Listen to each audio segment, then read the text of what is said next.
নমস্কাৰ বন্ধুসকল, north east বেংকৰ পৰা লোন লৈ মই কি বিজনেছত ইনভেষ্ট কৰিছোঁ সেই বিষয়ে আপোনালোকক বিতংকে জনাব বিচাৰিছোঁ। বন্ধুসকল, মই নৰ্থ ইষ্ট বেংকৰ পৰা লোন লৈ পোনপ্ৰথমে মই 1.5 লাখ টকা লৈছোঁ। 1.5 লাখ টকাত মই 50,000 টকা আপোনাৰ গেলামাল দোকানত ইনভেষ্ট কৰিছোঁ আৰু 1 লাখ টকা হ'ল মোৰ ফাৰ্মত ইউজ কৰিছোঁ।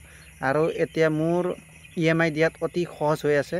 যদি কেনেবাকৈ যদি মোৰ ফাৰ্মত যদি ইনকামটো অলপ কম হৈ যায় তেতিয়া মই দোকানৰ পৰা হ'লেও EMI দিয়া মোৰ সহজ হৈ পৰিছে। সেয়ে আপোনালোকে যদি কেনেবাকৈ যদি আপোনালোকে লোন লয়, আপোনালোকে সদায় EMI দিব পাৰা সেইটো চিটুৱেশ্যন হিচাপেহে ল'ব আৰু আপোনালোকে পৰাপক্ষত এক্সট্ৰা কামত ইউটিলাইজ নকৰিব টকাখিনি।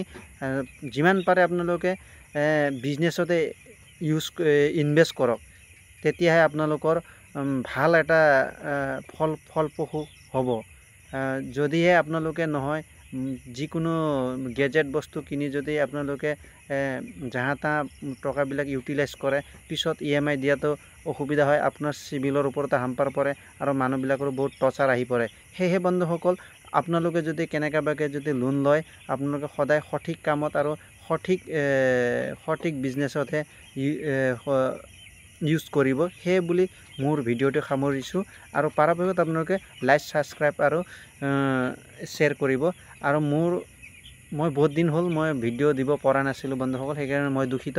মোৰ মোবাইলটো বেয়া হৈছিল, সেয়ে এতিয়া আকৌ নতুনকৈ মই ভিডিঅ' বনাব ষ্টাৰ্ট কৰিলোঁ। আপোনালোকে সহায় সহযোগ দিব বুলি মই আশা কৰিছোঁ।